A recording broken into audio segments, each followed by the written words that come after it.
தமிழர் வாழ்வியல் புனத்தினுடைய அன்பு தமிழ் நெஞ்சங்களே, உங்கள் அனைவரையும் பெண்ணாடும் முத்துஜோதி மிக்க பணிவன்போடு வணங்கி மகிழ்கிறேன். இன்று தமிழர் வாழ்வியல் ஆய்வுரை 53 உங்கள் முன்னே அளிப்பதிலே நான் மெத்த மகிழ்கிறேன். பாலாறு பாய்கிற தொண்டை நாட்டுடைய சிறப்பை நாம் பல வாரங்களாக சிந்தித்து கொண்டு வருகிறோம். அந்த வரிசையிலே இன்று நான் பாலாறு பாய்கிற தொண்டை நாட்டை சீரும் சிறப்போடும் ஆண்ட பல்லவர் காலத்திலே அவர்களுக்கு பின்னாலும் அந்த கலைச்சிறப்பு எப்படி இருந்தது என்பதை பற்றி நாம் இன்று சிந்திக்கலாம். கட்டிடக்கலை பொறுத்தவரையிலே பல்லவ மன்னர்கள் பிற மன்னர்களைப் போலவே கட்டிடக்கலை, ஓவியக்கலை, சிற்பக்கலை, இசைக்கலை, நடனக்கலை முதலியவற்றை மிக சிறப்பாக வளர்த்து வந்திருக்கிறார். காஞ்சி கைலாசநாதர் கோயில், வைகுந்த பெருமாள் கோயில், மாமல்லபுரத்தில் உள்ள ஆதிவராகர் கோயில் முதலியன பல்லவருடைய கட்டிடக்கலைக்கு சிறந்த கட்டியங்கூறி நிற்கின்றன.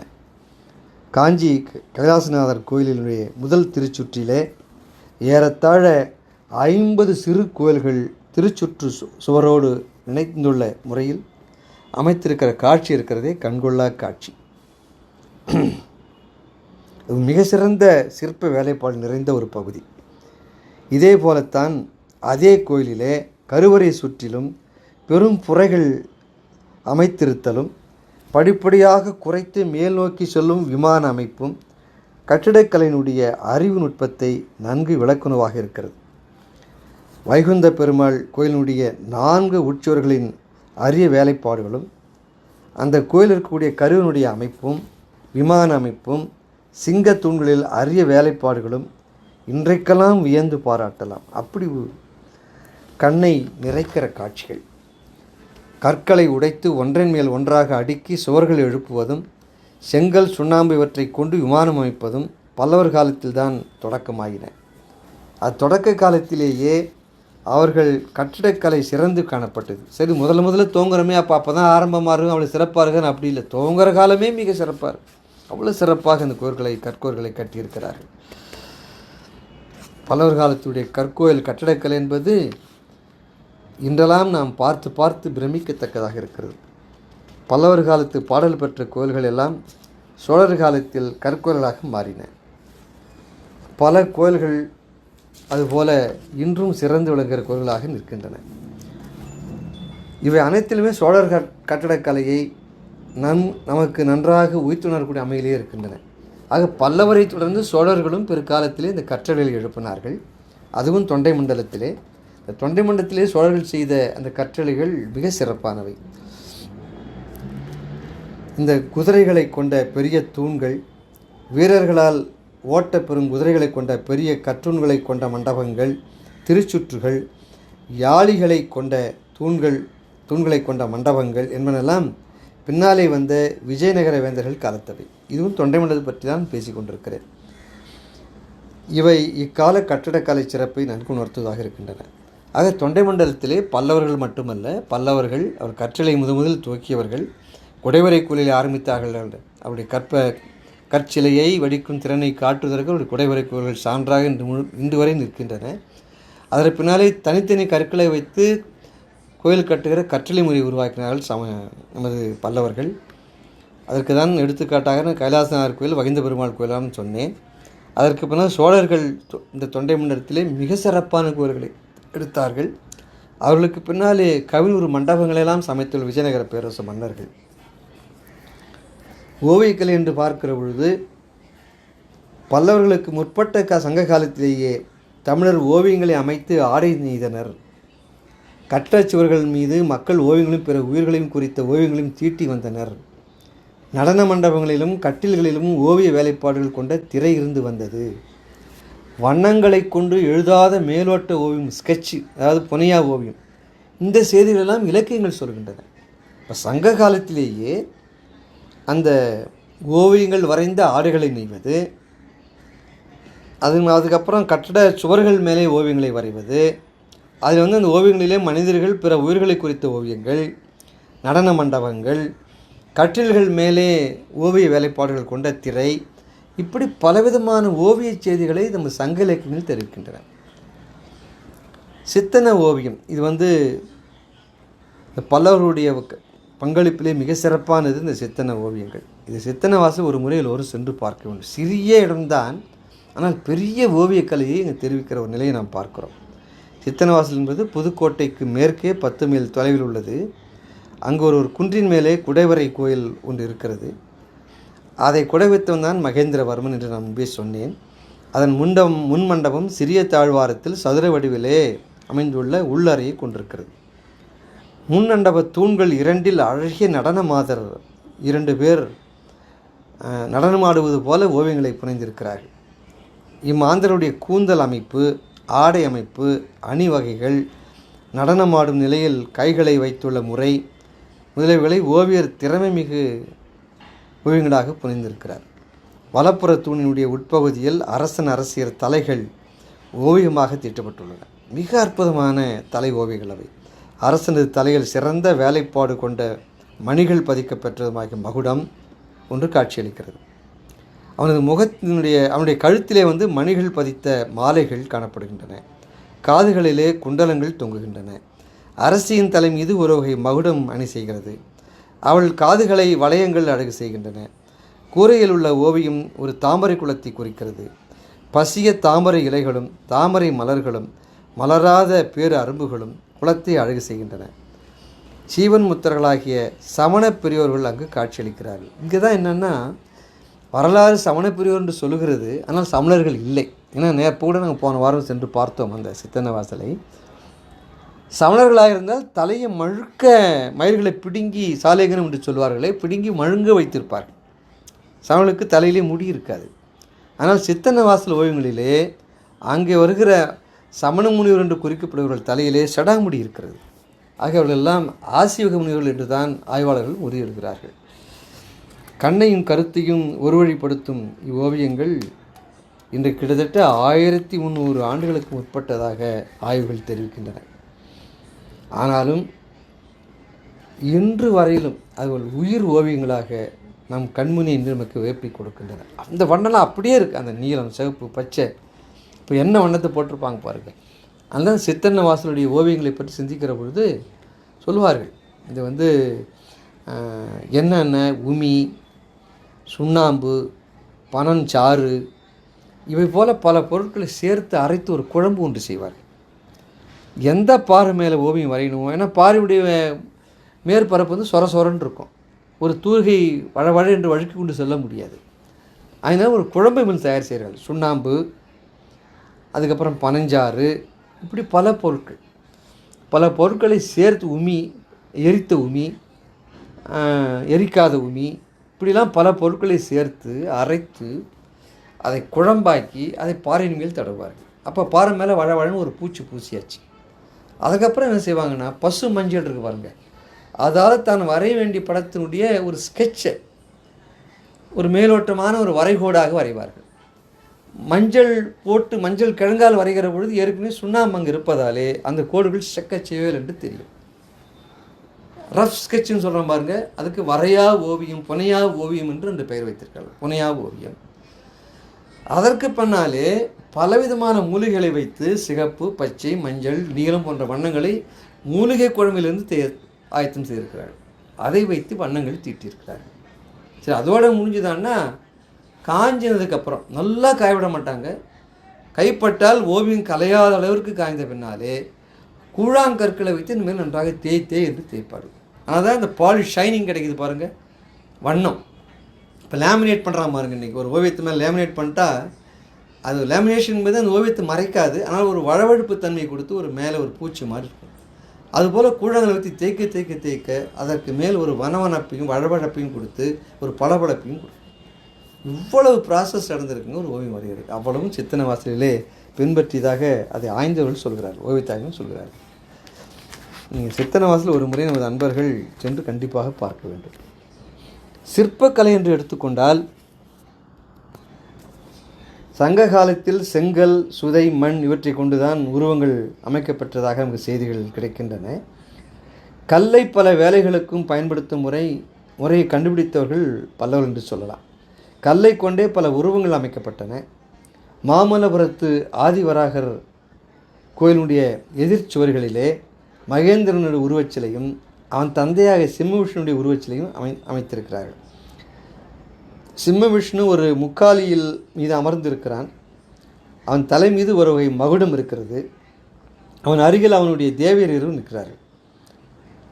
அவர்களின் தலையணி, அவன் தலையில் போட்டிருக்கிற அணிகலன்கள், பிற அணிகலன்களும் அக்கால சிற்பிகளின் வேலைத்திறனை மிக அருமையாக வெளிப்படுத்துகின்றன. அந்த சிற்பத்தை போய் நீங்கள் பார்க்கணும். எப்படி தலைமுடி எப்படி இருக்கிறது, தலைமுடியிலே அந்த சடாமுடி எப்படி இருக்கிறது, கிரீடம் எப்படி இருக்கிறது, கழுத்தில் என்ன அணி, காதில் என்ன அணி, அவனோடு நிற்கும் 2 அரசியர்களுடைய கழுத்திலே நகைகள், காதிலே நகைகள், அப்படியே கல்லில் அதை ஓவியம் மாதிரி செதுக்கியிருக்கிறாங்க பல்லவர்கள் மகாபலிபுரத்திலே. இவர்களெல்லாம் தொண்டை நாட்டுடைய சிற்பக்கலைக்கு மிக சிறந்த சான்று. அதனால் அவன் தலைமையில் ஒரு வகையான மகுடம் இருக்கு, பார்த்து மகுடத்தை போய் பார்க்கணும் எல்லாரும். அவன் அருகிலுடைய தேவியர் இருவர் நிற்கிறார்கள். அவருடைய தலையணிகளும் பிற அணிகளும் அக்கால சிற்பிகளுடைய வேலைத்திறனை நமக்கு மிக சிறப்பாக காட்டுகின்றன. 3 உருவங்களுக்கும் எதிர்ப்புற சுவரில் மகேந்திரன் நிற்கிறான். அவனுக்கு 2 மனைவி நிற்கிறாங்க 2 பக்கத்தில். அவனது முகத்தோற்றம் உறுதியான மனத்தினை வெளிப்படுத்தக்கூடியதாக, அந்த முகத்தை பார்க்கிற மனத்திறன், மனத்தெளிவு, மன உறுதி எல்லாம் முகத்தை அப்படியே காட்டுற மாதிரி இருக்குது. இம்மூருடைய முடிகளும் பல்வேறு அணிகலன்களும் உடைகளும் சிற்பிகளின் சிற்பத்திறனை நன்கு புலப்படுத்துகிறது. எவ்வளோ கற்பனா சக்தி கொண்டு அந்த அணிகலன்லாம் வர செதுக்கிறப்பான் பாருங்க. மாமல்லபுரத்து பாறை சிற்பங்கள், இது எல்லாரும் பார்க்காமல் இருக்க முடியாது, பெரும்பாலும் பார்த்திருக்கலாம். இதிகாச புராண நிகழ்ச்சிகளை குறிப்பதாகத்தான் அந்த மாமல்லபுரத்தினுடைய பாறை சிற்பங்கள் இருக்கின்றன. ஒரு பெரிய பாறை சிற்பத்திலே வேதியன் ஒருவன் தண்ணீர் குடத்தை சுமந்துக்கிட்டு போகிறான். மான் ஒன்று நீரிருந்த ஆற்றுக்கு வருகிறது. ஆற்றுக்கு அப்பாலே 2 அன்னங்கள் நீராட விரும்பி நிற்கின்றன. முனிவர் பலர் தவம் புரிகிறார்கள். அவர்களை பார்த்து பூனை ஒன்று தன் பின்காலில் நின்று யோக நிலையில் நிற்கிறது. எலிகள் அச்சமற்று பூனையை பணிகின்றன. இது போன்ற காட்சிகள் எல்லாம் வியப்பாக இருக்கும் பார்த்தா. என்ன கற்பனை பாருங்கள். இது பூரா அந்த மகாபலிபுரத்தினுடைய அந்த பாறை புடைச்சிற்பமாக நிற்கின்றன. இவ்வாறு காண்பருடைய கண்ணையும் கருத்தையும் இருக்கக்கூடிய ஒரு எழில்மிக்க காட்சிகளை அங்கு சிற்பமாக கவிஞர் வடித்திருக்கிறான் பல்லவன் தொண்டை நாட்டிலே. சிவபெருமான் ஆடிய பல்வகை நடனங்கள், காஞ்சி கைலாசநாதர் கோயிலுடைய மதங்கீசர் கோயில் சிற்ப வேலை அமைப்புகள் எல்லாம் மிக சிறப்பாக போற்றக்கூடியவை. இந்த சிற்ப வேலைப்பாடுகள் எல்லாம் நேரில் கண்டு புத்தகத்திலேயோ நான் சொல்வது மூலமாக கேட்டால் புரியாது. நேராக போய் பார்த்தால்தான் அந்த சிற்ப கலைகளுடைய கவிஞர் காட்சிகள் நம் கருத்தை புகுந்து நெஞ்சை நெகிழ்விக்க முடியும். பல்லவருடைய வரலாற்றை தொடக்கம் முதல் விளக்கி காட்டுகிற சிற்ப காட்சிகள் காஞ்சி வைகுந்த பெருமாள் கோயில் சுவர்களிலே பொறிக்கப்பட்டிருக்கிறது. இவை மிக வியந்து பாராட்டத்தக்கந்தவை. மாமல்லபுரத்து ஒற்றை கற்கோயில்கள் புறச்சுவர்கள் மீது உருவ சிற்பங்கள் பேரெழிலும் பண்பட்ட வேலைப்பாடு. நீங்கள் போய் பார்த்தீங்கன்னா பஞ்சபாண்டவர் ரதன்னுவான், அதெல்லாம் தனித்தனி கோயில்கள். இதெல்லாம் புராணத்தை புகுத்திய ஆரியமயமாக்கப்பட்ட செய்திகள். அது வேறொரு சூழலே அவர்கள் எதை குறிக்கின்றன, ஏன்னா ஒரு கோயிலை பற்றி நான் விளக்கணும், அதற்கு இது காலமில்லை இடமில்லை. அந்த மாபுரத்துடைய ஒற்றை கோயில் கற்கோயில் புறச்சுவரை பார்த்தீங்கன்னா அவ்வளோ அழகான சிற்பங்கள். அங்கே தனிக்கல் செதுக்கப்பட்ட ஒரு யானையை பார்க்கலாம், சிங்கத்தை பார்க்கலாம். இவெல்லாம் கலை அப்படியே நேராக யானைக்கிற மாதிரியும் இருக்கும். லைஃப் சைஸுங்கிறான் பாருங்கள், அந்த அளவுக்கு ஒரு முழு யானையுடைய நின்றால் எப்படி இருக்கும், அதே உயரம், அதே அகலம், அதே கனம், அதே துதிக்கை, அதே கால் நகம், அருமை அருமை. சோழரால் புதுப்பிக்கப்பெற்ற கோயில்களிலே சோழர் கால சிற்பங்கள் காணப்படுகின்றன. அதுக்கு பின்னால் வந்தால் சோழர்கள் தொண்டை நாட்டை வெற்றி கொண்டார்கள். பின்னர் அவருடைய சிற்பத்திறனையும் காட்டியிருக்கிறார்கள்.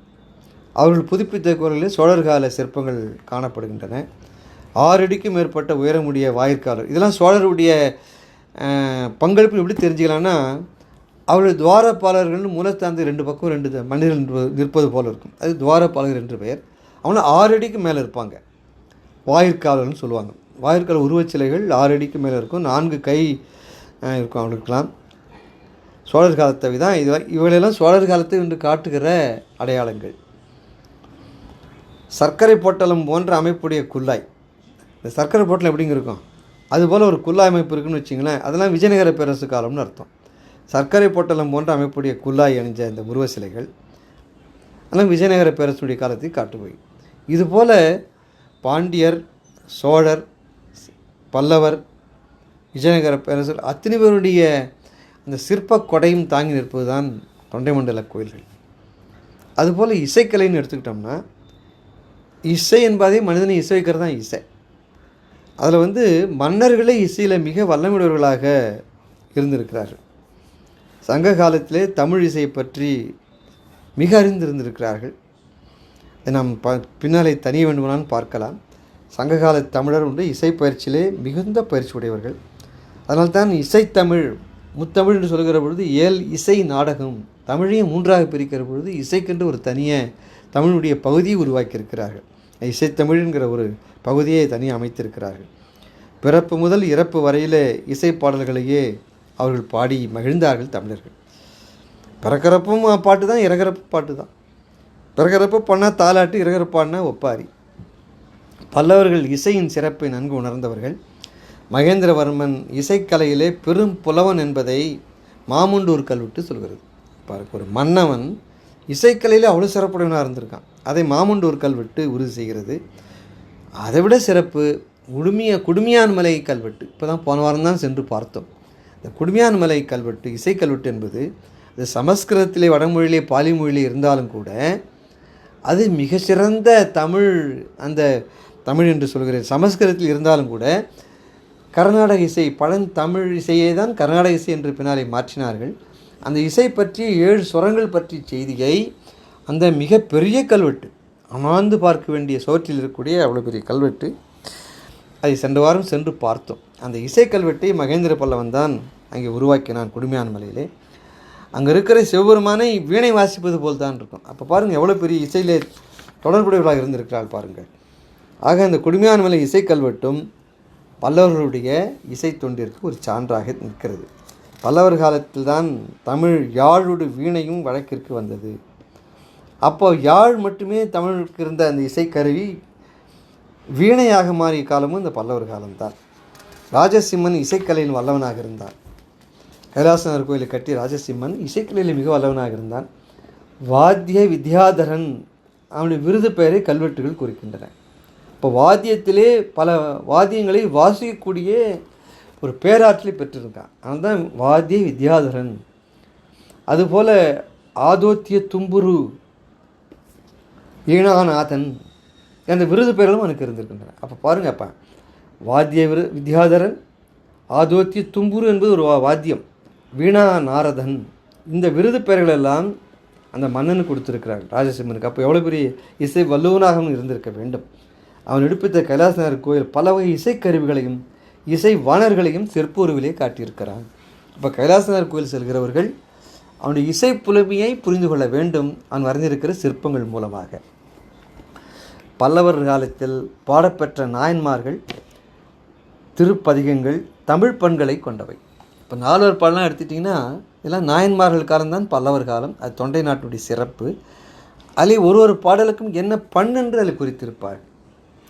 அக்காலத்து பெருங்கோயில்களுக்கெல்லாம் இசை வாணிகள் இருந்து இசைக்கலையை வளர்த்திருக்கிறார். ஒரு கோயில் எடுத்து பெரிய பெரிய இசை வாணிகள், தமிழ் இசையை பரப்புகிற இசை வாணிகள் இருந்து இசைக்கலையை வளர்த்திருக்கிறார்கள் என்று தேவாரம் சொல்கிறது. காஞ்சி முத்தீஸ்வரர் கோயில் போன்ற பல கோயில்களிலே ஆடல் பாடல்களில் வல்ல மகளிர் இருந்தனர் என்று கல்வெட்டுகள் கூறுகின்றன. காஞ்சி முத்தீஸ்வரர் கோயிலில், அதுபோல் பல கோயில்கள் தொண்டை நாட்டிலே அந்த கல்வெட்டில் சொல்கிற செய்தி, ஆடல் இசையிலே சிறந்த மகளிர்கள் கோயிலை சார்ந்து இருந்திருக்கிறார்கள் என்று கல்வெட்டுகள் கூறுகின்றன. யாழ், வீணை, குழல், கிண்ணறி, கொக்கரி, சச்சரி, தக்கை, முழவம், மொந்தை, மத்தளம், தமருகம், துந்துவி, குடமுழா, தத்தலகம், முரசம், உடுக்கை, தாளம் முதலிய இசைக்கருவிகள் அக்கால வழக்கில் இருந்தன என்று தேவார பாடல்கள் எடுத்து வருகின்றன. இப்போ தேவாரத்தில் இவ்வளவு இசைக்கருவியுடைய குறிப்புகள் வருது. இப்போ வெறும் பேர் மட்டும் இருக்க முடியுமா? அது வாசித்தல் இருக்க வேண்டும். அது வாசிக்கிற இசை வல்லமை பெற்றிருக்க வேண்டும். அப்படி வாசிக்கிற பொழுது அந்த இசைகளை புரிந்து அனுபவிக்கிற இசை சுவஞ்சல் இருந்திருக்க வேண்டும். அப்போ பாருங்கள், மன்னனிலிருந்து பொதுமக்கள் வரையிலே இசையில் வல்லுநர்களாக இருந்திருக்கிறார்கள். இது தொண்டை நாட்டுடைய சிறப்பாக நாம் சொல்லலாம். குறிப்பாக பொதுவாக தேவார காலத்தினுடைய தமிழகத்தினுடைய சிறப்பாக நம்ம சொல்லலாம். அடுத்தது நடனக்கலை என்று பார்க்கிற பொழுது சங்க காலத்திலே சிறப்புற்றிருந்த கூத்துக்கலை பல்லவர் காலத்தில் மிக வளர்ச்சியுற்றது என்று சொல்லலாம். பல்லவ மன்னனான முதலாம் மகேந்திரவர்மன் அருங்கலை வினோதன் என்று பாராட்ட பெற்றான். அவனுக்கு பாருங்கள், அந்த கல்வெட்டு என்ன நன்மைன்னா, அப்படியே ராஜா பேரை சொல்ல மாட்டாங்க. அவனுக்கு ஒரு சிறப்பு பட்ட பேர் இருந்தால் பட்ட பேரை சொல்லி தான் சிறப்பு செய்வார்கள். அருங்கலை வினோதன். அப்போ அவனுக்கு எந்த கலைகள் மேலே எவ்வளோ ஒரு ஈர்ப்பு பற்று இருந்திருக்கணும் பாருங்கள். ஸோ அருங்கலை வினோதன் என்று பாராட்ட பெற்றார். மகேந்திரன் நாட்டிய கலையிலே பெரிதும் ஈடுபாடு உடையவன். ராஜசிம்மன் என்னும் பல்லவ மன்னன் நடனக்கலையின் மேன்மையை நன்குணர்ந்தவன். ராஜாவே நடனக்கலையிலே வல்லவனாக இருந்திருக்கிறான், அந்த மேன்மை உணர்ந்தவனாக இருந்திருக்கிறான். அவன் தன்னுடைய பெரும் பொழுதை அதற்காகவே கழித்தவன். அவன் பாருங்கள், அந்த சண்டை கண்டு இல்லைங்கிறப்போ இந்த கலைகள் வளர்ப்பதற்காகவே தன் பொழுதை பெருமாக கழித்திருக்கிறான். அக்கலையில் தன் உள்ளத்தை பதிய வைத்த அவன் காஞ்சியில் கைலாசநாதர் கோயிலை கட்டினான். அந்த கலை மேல் அவனுக்கு இருந்த ஈர்ப்பு தான் அவனை காஞ்சி கைலாசநாதர் கோயிலை கட்ட வைத்தது. இந்த உரையை கேட்ட பின்னாலே அன்பர்கள் கண்டிப்பாக காஞ்சிபுரம் சென்று அந்த கைலாசநாதர் கோயிலை ஒரு முறை பார்க்க வேண்டும். நான் வார்த்தையால் சொல்வது, எழுத்தால் சொல்வதெல்லாம் பத்தாதுங்க, கண்ணால் கண்டு நீ கலைக்க வேண்டும். அவனுக்கு எவ்வளவு இசையில் ஆர்வம் இருந்தது, கலையில் ஆர்வம் இருந்தது, ஓவியத்தில் ஆர்வம் இருந்தது, நடனத்தில் ஆர்வம் என்பதை அந்த கோயிலை பார்த்து தெரிந்து கொள்ள வேண்டும். அதனால் அந்த கோயில் என்ன செய்கிறான்னா, அவன் கைலாசநாதர் கோயிலிலே சிவனார் ஆடிய பதாகை நடனம், ஊர்த்துவ நடனம் முதலிய நடன வகைகளை சிற்ப அமைப்பில் காட்டி அழியா புகழ் பெற்றிருக்கிறான். இந்த நடனங்களெல்லாம் சிற்ப அமைப்பு பாருங்கள், அவன் சிற்பமாக வடித்தான். அந்த கலை இன்று வரை வாழ்ந்து கொண்டிருக்கிறது. ஊர்த்துவ நடனமாக இருந்தாலும் சரி, பதாகை நடனமாக இருந்தாலும் சரி, இன்று வரையில் ஆடிக்கொண்டே இருக்கிறார் சிவன். அப்படி கவிவரை சமைத்திருக்கிறான் இந்த ராஜசிம்மன். பல வகை நடிகையர் உருவங்களும் அக்கோயில்களிலே அழியாமல் இடம்பெற்றிருக்கின்றன. பலவிதமான நாடக நடிகைகள், நடன நடிகைகள், அந்த சிற்பங்கள், முகங்கள், முகபாவங்கள், அவருடைய அணிகலன்கள், அவருடைய அங்க அவயங்கள் எல்லாத்தையும் அப்படியே வரைஞ்சி சிற்பமாக செதுக்கியிருக்கான். இன்று வரைக்கும் ஆடிக்கிட்டே இருக்காங்க. இன்னும் எத்தனை ஆயிரம் ஆனாலும் ஆடிக்கிட்டு தான் இருப்பாங்க. இப்போ அழியாத நடனமாக அந்த இசைக்கலை, சிற்பக்கலை இவற்றை உருவாக்கியவன் இந்த மகா மன்னன் ராஜசிம்மன் கைலாசநாதர் கோயிலிலே. நான் சொல்ல அந்த கைலாசநாதர் கோயிலை சென்று காஞ்சிபுரத்திலே காண வேண்டுங்கிற ஆர்வம் உங்களுக்கு துளிர்க்க வேண்டும், பெருக வேண்டும். அதுக்காக தான் திரும்பி நான் சொல்லிக்கிட்டு இருக்கேன். காஞ்சிபுரத்தில் உள்ள வைகுந்த பெருமாள் கோயிலிலே கூத்தியர் உருவங்கள். கூத்தர்னா ஆண்மகன், கூத்தியர் என்றால் பெண்மகள். இருபாலர் மாடி நடக்கும், இருபாலரும் நடனத்தை போற்றியிருக்கிறார். அதனால் தான் கூத்தியர் உருவங்கள் இரு சிற்பங்களிலே செதுக்கப்பட்டிருக்கின்றன. ஆடவரும் பெண்டிரும் சேர்ந்து ஆடிய நடனங்களும் அக்காலத்திலே இருந்தன என்பதற்கு அச்சிற்பங்கள் சான்று பகரலாம். நிறைய பேர் சொல்லுவாங்கன்னா, ஆணும் பெண்ணும் பக்கத்தில் வர முடியாது, அவன் தனியாடுவா தனியாடு. அப்படி இல்லை, ஆணும் பெண்ணும் சேர்ந்து ஆடிய நடனங்களும் அன்று இருக்கின்றன. அன்றே சேர்ந்து ஆடி இருக்கிறார் என்பதற்கு அது சான்று. அப்படி கலை வளர்த்திருக்கிறார்கள் பல்லவர்கள். பல்லவர் காலத்திலே தோன்றிய சைவ திருமுறைகளிலே இறைவன் ஆடிய பல வகை கூத்துக்கள் இடம்பெற்றிருக்கின்றன. சைவ திருமுறை படிப்பவர்களுக்கு இது தெற்றென விளங்கும். பாடல் பெற்ற சிறந்த கோயில்களில் இருந்து நடனக்கலை வளர்த்து வந்தார்கள். அந்த பாடல் பெற்ற சிறந்த கோயில் தான் நடனமாதர்கள் இருந்து நடத்தி வளர்த்திருக்கிறார்கள். நாயன்மார் காலமாகிய பல்லவர் காலம்.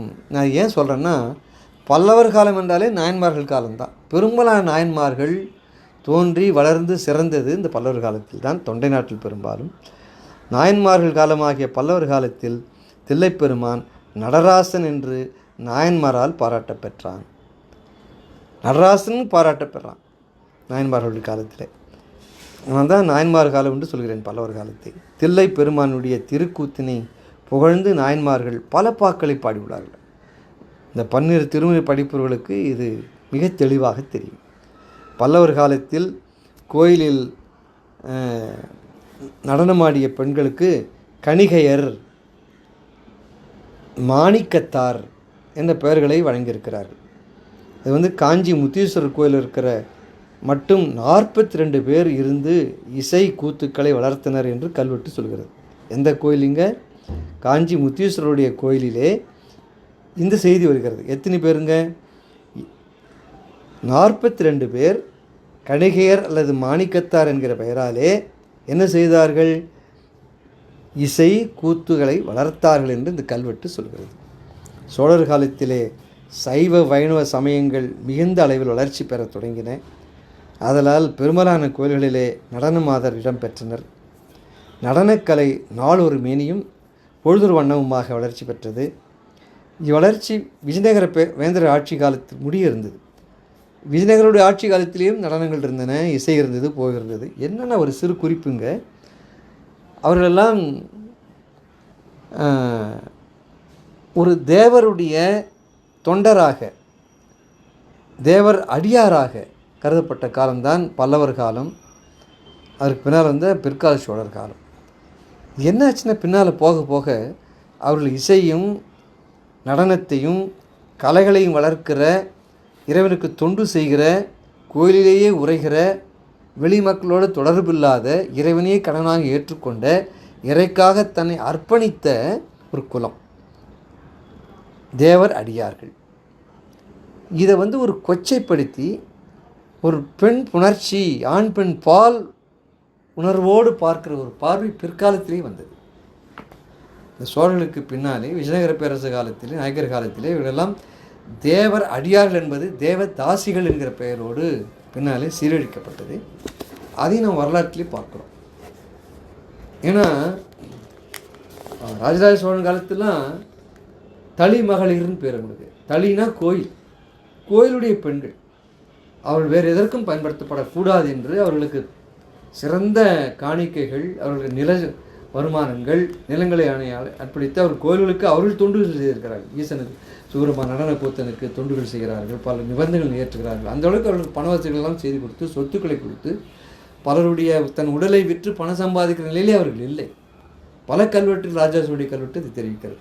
அப்படி அவர்கள் உயர்ந்த நிலையிலே, சிறப்புற்ற நிலையிலே தான் நான் வைத்திருக்கிறான். அவர்களுக்கு தேவாரம் சொல்லிக் கொடுக்க ஆசிரியர்கள், அவர்கள் கோயிலுக்கு அழைத்து வரக்கூடிய பாதுகாவலர்கள், இப்படி பாதுகாப்பாக இறை மகளிராகத்தான் போற்றப்பட்டிருக்கிறார்கள் அவர்கள் பிற்கால சோழ வரலாற்றில். பின்னாலே தான் அவர்கள் அந்த கோயிலிலே பணியாற்றுகிற பிராமணர்கள், அந்த ஊர் செல்வந்தர்கள் போன்றவர்களெல்லாம், மன்னர்கள் போன்றவர்களெல்லாம் அனுபவிக்கிற போக பொருளாக மாற்றப்பட்டு அவருடைய நெறி சிதைக்கப்பட்டது. தேவ அடியார்கள் என்ற நிலை மாறி தேவதாசியன் அவர்கள் மாறினார்கள். அது ஆங்கிலேயர் காலம் வரை தொடர்ந்தது. பின்னால் வந்த ஆங்கிலேயர்கள் தான் அந்த தேவதாசி ஒழிப்புக்காக சட்டத்தை இயற்றினார்கள். ஆக இப்படி ஒரு பெரும் வரலாற்று பின்னணி உடையது. ஆனால் இவையெல்லாம் தள்ளிவிட்டு நாம் சிந்திக்க வேண்டிய ஒரு கருத்து என்னவென்றால், கோயில்கள் ஒரு கலைக்கூடமாக, இறை உணர்வை மட்டும் பரப்புகிற ஒரு நிலையமாக இல்லாமல், கோயில்கள் கலை வளர்க்கிற ஒரு கலைக்கூடமாக இருந்திருக்கிறது. கோயில்கள் பல பணி செய்திருக்கு. நம்ம நினைப்பது போல வெறும் கோயில்னா சாமி கும்பிட்றது மட்டும் இல்லை. இந்த ஊரினுடைய போர்க்காலங்களிலே, மற்ற ஆபத்து காலங்களிலே பாதுகாப்பாக இருக்கக்கூடிய ஒரு பாதுகாப்பு இடமாகவும் இருந்திருக்கிறது, புகலிடமாகவும் இருந்திருக்கிறது. அந்த நாட்டுடைய பெரும் செல்வங்கள், சொத்துக்கள், அணிகன்கள், மணிகள், பொன்கள் இவங்களெல்லாம் சேர்த்து வைக்கிற ஒரு கருவூலமாக இருந்திருக்கிறது. அதுபோல் வானசாத்திரம், சித்த வைத்தியம் போன்ற உடலியல் சம்பந்தமான, அறிவியல் சம்பந்தமான அறிவியல் கூறுகளை வளர்க்கிற இடங்களாகவும் அவைகள் இருந்திருக்கின்றன. அடுத்தது நமது குந்தவை தேவியார் போன்றவர்களெல்லாம் கல்வெட்டில் காணுகிற காட்சியின்படி, செய்தியின்படி கோயில்கள் ஆதரவு சாலைகளாக, மருத்துவமனைகளாகவும் இருந்திருக்கின்றன. இவைகள் எல்லாவற்றையும் தாண்டி அந்த ஊர் மக்களுக்கு வேண்டிய பொழுதெல்லாம் பஞ்ச காலங்களிலே அல்லது விவசாயத்தில் வேலை இல்லாத காலங்களிலே அவர்கள் பணி கொடுக்கிற, கோயில்கள் கட்டுகிற, சிற்ப வேலைகளை பெருக்குகிற ஒரு வேலைவாய்ப்பு தலங்களாகவும் கோயில்கள் இருந்திருக்கின்றன. இவை எல்லாவற்றையும் தாண்டி கலையை வளர்க்கக்கூடிய இடங்களாகவும் கோயில்கள் இருந்திருக்கின்றன. ஒரு கோயில் கட்டுறாங்கன்னா அங்கே கல் தச்சர் மட்டும் இல்லை, மரத்தச்சர், உலோகங்கள் செய்கிற அந்த கம்மாளத்தச்சர், கம்மாளர்கள், பொற்கொல்லர்கள், இறைவனுக்கு பூ தொடுக்க பூஞ்சோலைகள், பூ தொடுப்பார்கள், சாமி தூக்குறவர்கள், அலங்காரம் செய்கிறவர்கள், தேர் இழுப்பவர்கள், அதுக்கு பிரசாதங்கள் செய்கிற மடைப்பள்ளியாளர்கள், தேவாரம் பாடுகிறவர்கள், நடனம் ஆடுகிறவர்கள், இசைக்கலைஞர்கள், இப்படி ஒரு சமுதாயத்தினுடைய எத்தனை பேர்கள் இந்த ஒரு கோயில் நம்பி இருக்கிறார்கள் பாருங்கள். அத்தனை கலைகள் வளர்த்தது தான் இந்த கோயில்கள். அதில் அந்த கோயில்களுக்கு கற்றளியாக மாற்றி கவினூர் கலைக்கூடங்களாக மாற்றிய பெருமை இந்த தொண்டை நாட்டை சார்ந்த பல்லவர்களுக்கு சாரும் என்று சொல்லி இந்த உரையை இதோடு நிறைவு செய்கிறேன். இந்த பல்லவருடைய இந்த உரையை, இந்த பாலாற்றங்கரை நாகரிகத்தை இந்த பகுதியோடு நான் நிறைவு செய்து அமைகிறேன். அடுத்த உரையிலிருந்து நாம் வேறொரு ஆற்றங்களுடைய நாகரிகத்தை பார்ப்போம் என்று சொல்லி நிறைவு செய்கிறேன். நன்றி, வணக்கம்.